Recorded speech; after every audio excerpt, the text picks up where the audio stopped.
কোন দিক দিয়ে শিবির আমি বলবো যে আমি এনভায়রনমেন্টাল শিবির, আমি এনভায়রনমেন্টটা পাইছি। আমার আব্বু জামাত ইসলামের রাজনীতির সাথে জড়িত। দ্বিতীয় ব্যাপার হচ্ছে আমি পড়ছি জামাতের প্রতিষ্ঠান তামিল মিল্লাতে পড়ছি, আমি এটা ওন করি।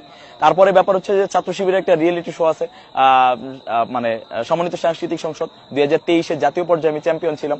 তো মানে তামিল মিল্লাতে যারা পড়ে তারা খুব ভালো করেই জানে যে তামিল মিল্লাতে প্রত্যেকটা প্রোগ্রামের ব্যানারটা কিন্তু ছাত্র শিবিরেরই হয়, কারণ ওখানকার ছাত্র সংসদ হচ্ছে ছাত্র শিবিরের। সো এই জায়গা থেকে মানে বলতে পারেন আমি সবসময় একটা আলাপি দেই যে ছাত্র শিবির হচ্ছে তিন ধরনের। একটা হচ্ছে এনভায়রনমেন্টাল শিবির, একটা হচ্ছে সিচুয়েশন শিবির, আরেকটা হচ্ছে এডুকেশনাল শিবির। এডুকেশনাল শিবির আমাদের যে ভাইয়েরা আছে, আমরা হচ্ছে এনভায়রনমেন্টাল শিবির, আমরা এনভায়রনমেন্ট পাইছি, তামিলনাড়ু থেকে এনভায়রনমেন্ট পাইছি, পরিবার থেকে এনভায়রনমেন্ট পাইছি। একটা হচ্ছে সিচুয়েশনশিপ শিবির। এইটা আসলে একটা কনফ্লিক্টের জায়গা যে সিচুয়েশনে কারা আছে। অনেক ভাইয়েরা আছে যারা সিচুয়েশনের পড়ে আগে অন্য রাজনীতি করছে, এখন এসে আবার ছাত্র শিবিরে ওনারা চলে আসছে, ওনারা হচ্ছে সিচুয়েশন শিবির আমরা বলবো আর কি।